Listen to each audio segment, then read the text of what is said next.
ओम शांति। आज 3 जुलाई 2026 शुक्रवार के प्यारे बाप दादा के अनमोल मधुर महावाक्य हैं। आज की मुरली के सार में सतगुरु बाबा ने स्मृति दिलाई कि सच्चा सच्चा सतगुरु एक बाप ही है। एक बाप को ही सतगुरु कहा जाता है। सतगुरु अर्थात जो सब दुखों से छुड़ाए सुख में ले जाते हैं, दुखों से पार ले जाते हैं। एक बाप ही है जो आकर पतित से पावन बनाते हैं। शिव बाबा को सोमनाथ भी कहते हैं क्योंकि आकर ज्ञान का सोम रस पिलाते हैं, ज्ञान धन देते हैं। और तो सब गुरु नीचे आते हैं, साथ साथ अपनी वंशावली को भी लेके आते हैं, लेकिन एक शिव बाबा ही है जो सर्व को अपने साथ ले जाते हैं, सदगति करते हैं। साथ में धीरज व सांत्वना दिलाते कहा कि बाप आकर तुम बच्चों को तसल्ली देते हैं कि अब थोड़े रोज हैं, धीरज धरो। बाबा कहे तुम पाप के बोझ से बहुत भारी हो पड़े हो, अब तुमको पुण्य आत्मा बनाई ऐसी दुनिया में ले जाते हैं जिसको स्वर्ग कहा जाता है। वहाँ न कोई पाप होगा, न कोई दुख होगा। आज यहाँ है, कल अपने शांति धाम सुख धाम में जाएंगे। फिर नशा दिलाते स्मृति दिलाई कि सिर्फ तुम ब्राह्मण ही त्रिकालदर्शी बनते हो। जब तक ब्राह्मण न बने तब तक ज्ञान का तीसरा नेत्र मिल न सके। बाबा कहे तुम अभी मास्टर नॉलेजफुल हो जाते हो। बाप बच्चों को आप समान बनाते हैं। और कहा कि जो आस्तिक बनते हैं वह बाप को अच्छी रीति प्यार से याद करते हैं। फिर तुम्हारे ऊपर बाप का भी प्यार है, तुमको स्वर्ग का वर्षा देते हैं। गाया हुआ है कि विनाश काले विपरीत बुद्धि विनश्यन्ति, विनाश काले प्रेत बुद्धि विजयंती। यह अक्षर अभी संगम के हैं। और नशा दिलाते कहा कि बाप तुमको सुखधाम का मालिक बनाते हैं, तो ऐसे बाप को 5000 वर्ष बाद सिर्फ तुम बच्चे देखते हो। फिर और विशेष स्मृति दिलाई कि तुम सभी आत्मा पार्वतिया हो। अमरनाथ शिव बाबा द्वारा अमर कथा सुन रही हो। तुम सच सच पार्वती बनते हो। सिर्फ बाप को याद करने से तुम्हारी आत्मा अमर बनती है, जहाँ दुख की कोई बात नहीं। सुनते हैं आज के शुक्रवार के प्यारे बाप दादा के अनमोल मधुर महावाक्य। आज बाबा कहे मीठे बच्चे, तुम इस ड्रामा के आदि मध्य अंत को जानते हो। तुम्हें बाप द्वारा ज्ञान का तीसरा नेत्र मिला है, इसलिए तुम हो आस्तिक। आज मुरली से प्रश्न है, बाप का कौन सा टाइटल धर्म स्थापकों को नहीं दे सकते हैं? उत्तर में कहा, बाबा है सतगुरु। किसी भी धर्म स्थापक को गुरु नहीं कह सकते हैं, क्योंकि गुरु वह जो दुख से छुड़ाए सुख में ले जाए। धर्म स्थापन करने वालों के पीछे तो अनेक धर्म की आत्माएं ऊपर से नीचे आती हैं, वह किसी को ले नहीं जाते। बाप जब आते हैं तो सभी आत्माओं को घर ले जाते हैं, इसलिए वह सभी के सतगुरु हैं। इसलिए बाबा कहे सतगुरु का टाइटल एक भगवान के सिवाय किसी को नहीं दे सकते, क्योंकि एक भगवान ही अपने साथ वापस घर ले जाते हैं, लायक भी बनाते हैं और साथ भी ले जाते हैं। आज मुरली में गीत बजा, इस पाप की दुनिया से कहीं दूर ले चल, जहाँ सुख चैन पावे। ओम शांति। मीठे मीठे रूहानी बच्चों ने गीत की लाइन सुनी। यह है पाप आत्मा की दुनिया। बच्चे जानते भी हैं। क्या जानते हैं कि यह पाप आत्माओं की दुनिया है? कितना बुरा अक्षर है। बाबा कहे पाप आत्मा कितना बुरा अक्षर है, परंतु मनुष्य यह समझ नहीं सकते कि सचमुच यह पाप आत्माओं की दुनिया है। जरूर कोई पुण्य आत्माओं की दुनिया भी थी, उसको कहा जाता है स्वर्ग। पाप आत्माओं की दुनिया, इसको कहा जाता है नर्क। भारत में ही स्वर्ग और नर्क की चर्चा बहुत है। मनुष्य मरते हैं तो कहते हैं स्वर्गवासी हुआ, तो इससे सिद्ध होता है नर्क में थे। पतित दुनिया से पावन दुनिया में गया, परंतु मनुष्य को कुछ भी पता नहीं है। जो आता है सो बोल देते हैं, अयथार्थ अर्थ कुछ भी नहीं समझते। बाबा कहे कुछ भी नहीं समझते। स्वर्ग किसको कहा जाता है, नर्क किसको कहा जाता है, आत्मा कहाँ से निकलकर कहाँ जाती है, कुछ भी नहीं जानते। बाबा कहे बाप आकर तुम बच्चों को तसल्ली देते हैं कि अब थोड़ा धीरज धरो। तुम पापों के बोझ से बहुत भारी हो पड़े हो। अब तुमको पुण्य आत्मा बनाई ऐसी दुनिया में ले जाते हैं जिसको स्वर्ग कहा जाता है। वहाँ न कोई पाप होगा, न कोई दुख होगा। बच्चों को धीरज मिला हुआ है। बाबा कहे, बाबा ने आकर बच्चों को धीरज दिया है। कौन सा धीरज दिया है कि अभी तुम पाप आत्मा बन गए हो, बाबा पावन बनाने आए हैं। जब तुम पावन बन जाएंगे तो इस पाप की दुनिया से मुक्त हो सुख की दुनिया में चले जाएंगे। अब बाकी थोड़ा समय है। बाबा कहे, आज यहाँ है, कल अपने शांति धाम सुख धाम में जाएंगे। जिसे बीमार मनुष्य थोड़ा ठीक होने पर होता है तो डॉक्टर धीरज देते हैं, जल्दी से तुम बहुत अच्छा हो जाएंगे। अब यह तो है बेहद का धीरज, क्योंकि सब आत्माओं को दुख से छुड़ाते हैं। बेहद का बाप कहते हैं, तुम तो बहुत दुखी पतित बन गए हो, अब हम तुम बच्चों को आस्तिक बनाते हैं। फिर रचना का भी परिचय देते हैं। ऋषि आदि तो कहते आए हैं कि हम रचयिता और रचना को नहीं जानते हैं। अब उसको कौन जानते हैं, कब और किस द्वारा जान सकते हैं, यह किसी को पता नहीं है। ड्रामा के आदि मध्य अंत को कोई जानते ही नहीं। बाप कहते हैं, मैं संगम युग पर आकर ड्रामा अनुसार तुम बच्चों को पहले पहले आस्तिक बनाता हूँ, फिर तुमको रचना के आदि मध्य अंत का राज सुनाता हूँ, अर्थात तुम्हारा ज्ञान का तीसरा नेत्र खोलता हूँ। बाबा कहे, तुमको रोशनी मिल गई है। आँखों की रोशनी चली जाती है तो मनुष्य अंधे हो जाते हैं। इस समय मनुष्य को ज्ञान का तीसरा नेत्र है नहीं। मनुष्य होकर उस बाप को रचना के आदि मध्य अंत को नहीं जानते तो उनको बुद्धिहीन कहा जाता है। बाबा कहे, बुद्धिहीन भी हुए तो नेत्रहीन भी हुए। गीत में भी है, एक है अंधे की औलाद अंधे, दूसरे है सज्जे। दिखाते हैं महाभारत लड़ाई लगी थी और एक आदि सनातन देवी देवता धर्म की स्थापना हुई थी। बाप ने आत्माओं को आकर राजयोग सिखाया था, सतयुगी स्वराज्य देने के लिए। आत्माएं कहती हैं, मैं राजा हूँ, मैं बैरिस्टर हूँ। तुम्हारी आत्मा अब जानती है। क्या जानती है? कि हम विश्व का स्वराज्य पा रहे हैं, विश्व के रचयिता बाप द्वारा। वह किसका रचयिता है? बाबा कहे, विश्व का रचयिता क्या रचते हैं? नई दुनिया। बाप नई सृष्टि रचते हैं। क्रिएटर भी है तो उनमें सारा ज्ञान भी है। बाबा कहे, सारे वर्ल्ड की हिस्ट्री कोई एक भी नहीं जानते। किसी को ज्ञान का तीसरा नेत्र नहीं है, सिवाय बाप के कोई तीसरा नेत्र दे नहीं सकते। अर्थात यह नॉलेज एक बाप के सिवाय कोई दे नहीं सकते।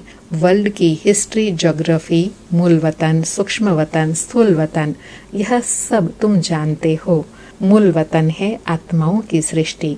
सन्यासी कहते हैं, हम ब्रह्मा में लीन हो जाएंगे, वह ज्योति ज्योत समाएंगे। ऐसा है नहीं। तुम जानते हो ब्रह्मा तत्व में जाकर निवास करेंगे, वह शांतिधाम घर है। वह कह देते ब्रह्मा ही भगवान है। कितना फर्क है। बाबा कहे, कहाँ तो रहने का स्थान और कहाँ रहने के स्थान को भगवान समझना, कितना फर्क हो गया। बाबा कहे, जैसे आकाश तत्व है वैसे ब्रह्म भी तत्व है, जहाँ हम आत्माएं और परम पिता परमात्मा निवास करते हैं। उनको स्वीट होम कहा जाता है।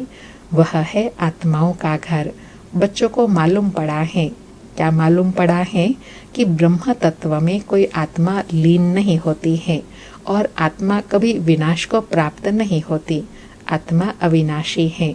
यह ड्रामा भी बना बनाया अविनाशी है। इस ड्रामा के कितने एक्टर्स हैं? अभी है संगम युग, जबकि सभी एक्टर्स हाजिर हैं।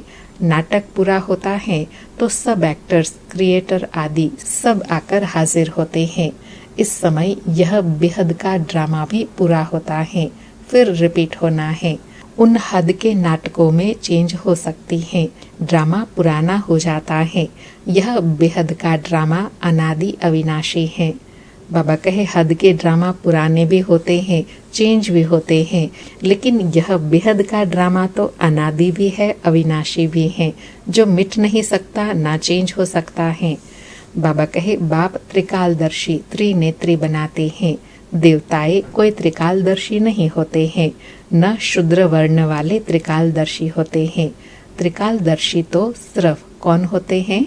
तुम ब्राह्मण वर्ण वाले हो। जब तक ब्राह्मण न बने तब तक तीसरा नेत्र ज्ञान का मिल न सके।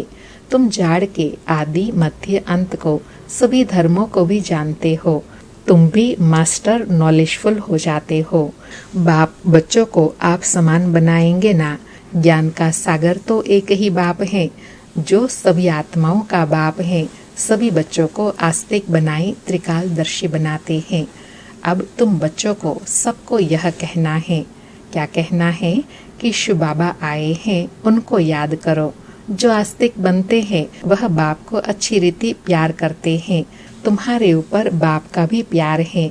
बाबा कहे जो आस्तिक अर्थात बाप को पहचान लेते हैं वह बाबा को अच्छी रीति प्यार से याद करते हैं और बाबा भी उनको प्यार करते हैं। बाबा कहे तुमको स्वर्ग का मालिक बना देते हैं। गाया भी हुआ है, विनाश काले विपरीत बुद्धि विनश्यन्ति और विनाश काले प्रीत बुद्धि विजयन्ति।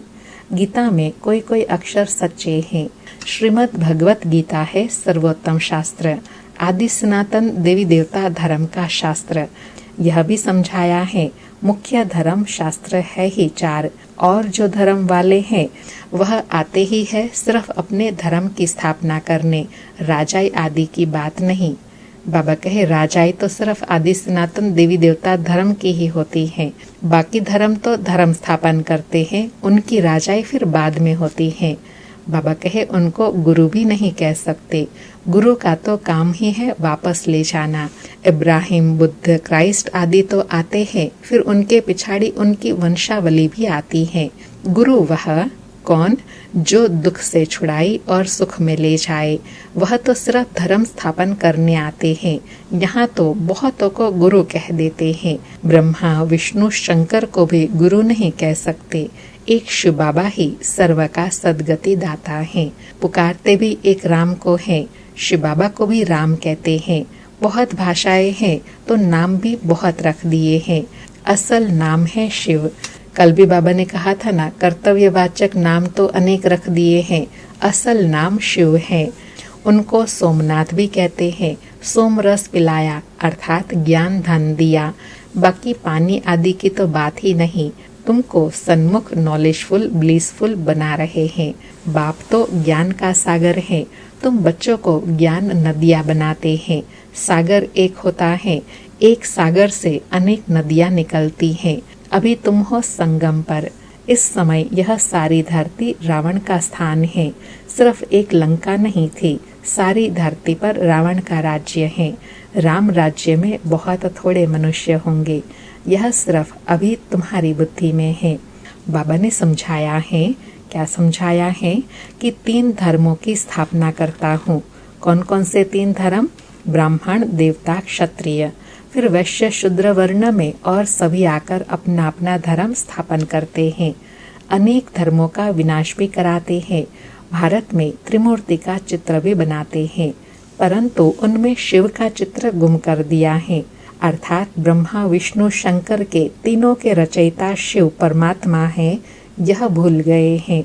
बाबा कहे शिव से सिद्ध होता है कि परमपिता परमात्मा शिव ब्रह्मा द्वारा स्थापना, विष्णु द्वारा पालना कराते हैं। उनको करण करावनहार कहा जाता है। खुद भी कर्म करते हैं, तुम बच्चों को भी सिखाते हैं। कर्म, अकर्म, विकर्म की गति भी समझाते हैं। रावण राज्य में तुम जो कर्म करते हो वह विकर्म बन जाता है। सतयुग में जो कर्म करते हो वह अकर्म हो जाता है। यहाँ विकर्म ही होता है क्योंकि रावण का राज्य है। सतयुग में 5 विकार होते ही नहीं। एक एक बात समझने की है और सेकंड में समझाई जाती है। बाबा कहे यह ज्ञान की गुह्य बातें एक एक को समझाते हैं 24 सेकंड में। बाबा कहे ओम का अर्थ तो वो लोग बहुत विस्तार से समझाते हैं। बाप कहते हैं ओम माना आत्मा और यह मेरा शरीर कितना सहज है। और तुम समझते हो हम सुखधाम में जा रहे हैं। श्री कृष्ण के मंदिर को सुखधाम कहते हैं। है भी कृष्णपुरी। माताएं कृष्णपुरी में जाने के लिए बहुत मेहनत करती हैं। तुम अभी भक्ति नहीं करते हो, तुमको ज्ञान मिला है और कोई मनुष्य मात्र में यह ज्ञान नहीं है। मैं तुमको पावन बना कर जाता हूँ, फिर पतित कौन बनाते हैं? बाबा कहे, मैं तुमको पावन बनाई, पावन सृष्टि का मालिक बनाता हूँ, तो फिर पतित कौन बनाते हैं? यह कोई बता ना सके। सब मेल अथवा फीमेल भक्तियाँ है, सीताएं हैं, सबकी सदगति करने वाला बाप है। सब रावण की जेल में है, यह है ही दुखधाम। बाप तुमको सुखधाम का मालिक बनाते हैं। ऐसे बाप को 5000 वर्ष बाद सिर्फ तुम देखते हो।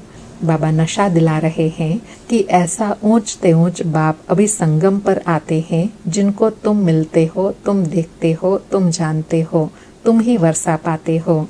बाबा कहे, लक्ष्मी नारायण की आत्मा को अब नॉलेज है संगम पर। हम छोटेपन में यह कृष्ण है, फिर बड़े बनेंगे, ऐसे शरीर छोड़ेंगे, फिर दूसरा लेंगे, और कोई को यह नॉलेज नहीं है। बाप कहते हैं, तुम सब पार्वतिया हो। शिव बाबा तुमको अमर कथा सुना रहे हैं, अमर बनाने के लिए, अमर लोक में ले जाने के लिए। यह मृत्यु लोक है। तुम सब पार्वतिया अमरनाथ द्वारा अमर कथा सुन रही हो। तुम सच सच बनते हो। सिर्फ बाप को याद करने से तुम्हारी आत्मा अमर बनती है, जहाँ दुख की बात नहीं होती।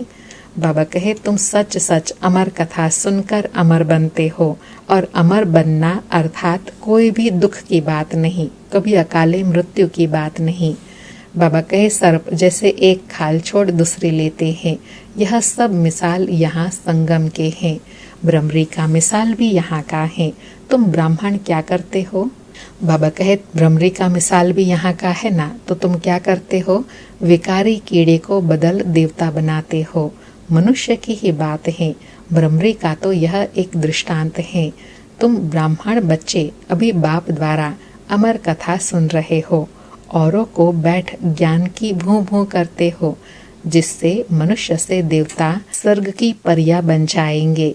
बाबा कहे, बाकी ऐसे नहीं कि मानसरोवर में डुबकी लगाने से कोई परी बन जाएंगे, यह सब है झूठ। वास्तव में बाबा कहे, यह ज्ञान मानसरोवर की बात है।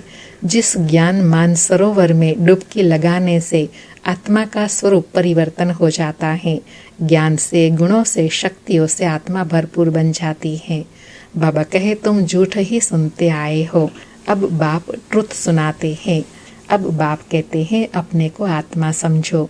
तुम समझते हो निराकार परमपिता परमात्मा इस ब्रह्मा मुख द्वारा सुना रहे हैं। हम इन कानों द्वारा सुन रहे हैं। आत्म अभिमानी बनना है, फिर परमात्मा भी रियलाइज कराते हैं, मैं कौन हूँ, अर्थात सेल्फ रियलाइजेशन, गॉड रियलाइजेशन दोनों करना है। बाबा कहे, दूसरा कोई आत्म अभिमानी बना न सके सिवाय बाप के, और कोई कह न सके। क्या नहीं कह सकते कि तुम आत्म अभिमानी बनो, क्योंकि एक बाबा ही आत्म अभिमानी है, तो वही हमको कहते हैं ऐसे बनो। जो जैसा होता है वैसा बनने के लिए कहते हैं, और कोई तो आत्म अभिमानी है ही नहीं, तो कह भी नहीं सकते। बाबा कहे, शिव जयंती भी मनाते हैं, परंतु उनकी जयंती कैसे है यह नहीं जानते। बाप ही आकर समझाते हैं। मैं साधारण बूढ़े तन में प्रवेश करता हूँ, नहीं तो ब्रह्मा आएगा कहाँ से? पतित तन ही चाहिए। सूक्ष्म वतनवासी ब्रह्मा में विराजमान होकर तो ब्राह्मण नहीं रचेंगे। कहते हैं, मैं पतित शरीर पतित दुनिया में आता हूँ। गाया भी हुआ है। क्या गाया हुआ है? ब्रह्मा द्वारा स्थापना। फिर जिसकी स्थापना करते हैं, जो यह ज्ञान पाते हैं, वह देवता बन जाते हैं। मनुष्य ब्रह्मा का चित्र देखकर मूंझ जाते हैं। कहते हैं, यह तो दादा का चित्र है, प्रजापिता ब्रह्मा तो जरूर यहाँ होगा। बाबा कहे, प्रजापिता कहते हैं तो जरूर प्रजापिता यहाँ इसी सृष्टि में होंगे ना। सूक्ष्म वतन में कैसे प्रजा रचेंगे? प्रजापिता के बच्चे हजारों ब्रह्मा कुमार कुमारियां हैं। झूठ थोड़े ही होगा। हम शिव बाबा द्वारा वर्षा पा रहे हैं। तुम बच्चों को समझाया है। क्या समझाया है? वह अव्यक्त ब्रह्मा है। कौन से? सूक्ष्म वतन वाले। प्रजापिता तो साकार में चाहिए। यह पतित ही तो पावन बनते हैं। तत्त्वम। बाबा कहे, पतित ही को तो पावन बनाने आता हूँ, तभी तो पतित शरीर का आधार लेता हूँ। उनको ही पावन बनाता हूँ, इसलिए ही गायन है पतित पावन परमपिता परमात्मा। ये अभी का गायन है। अच्छा, मीठे मीठे सिकिलधे बच्चों प्रति माता पिता बाप दादा का याद प्यार और गुड मॉर्निंग। रूहानी बाप की रूहानी बच्चों को नमस्ते। हम रूहानी बच्चों की रूहानी माता पिता बाप दादा को याद प्यार गुड मॉर्निंग और नमस्ते नमस्ते। सारी मुरली से धारणा के लिए सार है। पहला पॉइंट, आत्म अभिमानी बनकर इन कानों द्वारा अमर कथा सुननी है। ज्ञान की भूं भूं कर आप समान बनाने की सेवा में रहना है। दूसरा पॉइंट, बाप समान नॉलेजफुल ब्लिसफुल बनना है। सोम रस भी पीना और पिलाना है। आज का वरदान है, माया के विघ्नों को खेल के समान अनुभव करने वाले मास्टर विश्व निर्माता भव। माया के विघ्नों को खेल के समान अनुभव करने वाले मास्टर विश्व निर्माता भव। स्पष्टीकरण है, जैसे कोई बुजुर्ग के आगे छोटे बच्चे अपने बचपन के अलबेलेपन के कारण कुछ भी बोल दे, कोई ऐसा कर्तव्य भी कर ले, तो बुजुर्ग लोग समझते हैं कि यह निर्दोष अनजान छोटे बच्चे हैं, कोई असर नहीं होता है। ऐसे ही जब आप अपने को मास्टर विश्व निर्माता समझेंगे तो यह माया के विघ्न बच्चों के खेल समान लगेंगे। माया किसी भी आत्मा द्वारा समस्या, विघ्न व परीक्षा पेपर बनकर आ जाए तो उसमें घबराएंगे नहीं, लेकिन उन्हें निर्दोष समझेंगे। आज बाबा ने निर्विघ्न बनने की विधि बताई कि अपने को मास्टर विश्व निर्माता की स्टेज पर स्थित कर दो। इस स्थिति में स्थित रहने से जो भी माया की परिस्थितियां बातें आती हैं, वह एकदम खेल के समान अनुभव होंगी। आज का स्लोगन है, स्नेह, शक्ति और ईश्वरीय आकर्षण स्वयं में भरो तो सब सहयोगी बन जाएंगे। स्नेह, शक्ति और ईश्वरीय आकर्षण स्वयं में भरो तो सब सहयोगी बन जाएंगे। आज के अव्यक्त इशारे हैं, ज्वाला स्वरूप स्थिति में रहे शक्तिशाली याद का अनुभव करो। आज अनुभव करने के लिए कहा कि अभी अंतर्मुखी बन, आसुरी संस्कार, आसुरी स्वभाव सब कुछ भस्म करो। जैसे देवियों के यादगार में दिखाते हैं कि ज्वाला से असुरों का संहार किया।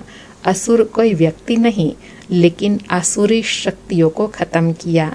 यह अभी आपकी ज्वाला स्वरूप स्थिति का यादगार है। अब ऐसी योग की ज्वाला प्रज्वलित करो जिसमें यह सब कलयुगी संसार जलकर भस्म हो जाए। बाबा ने स्मृति दिलाई कि जैसे देवियों को दिखाते हैं ना ज्वालामुखी असुर संहारनी, यह आपके अभी ही तपस्वी स्वरूप का यादगार है, जिस ज्वाला स्वरूप स्थिति में स्थित रहकर सारी पुरानी दुनिया के किचड़े को समाप्त कर सकते हैं। अच्छा, ओम शांति। शुक्रिया बाबा, शुक्रिया।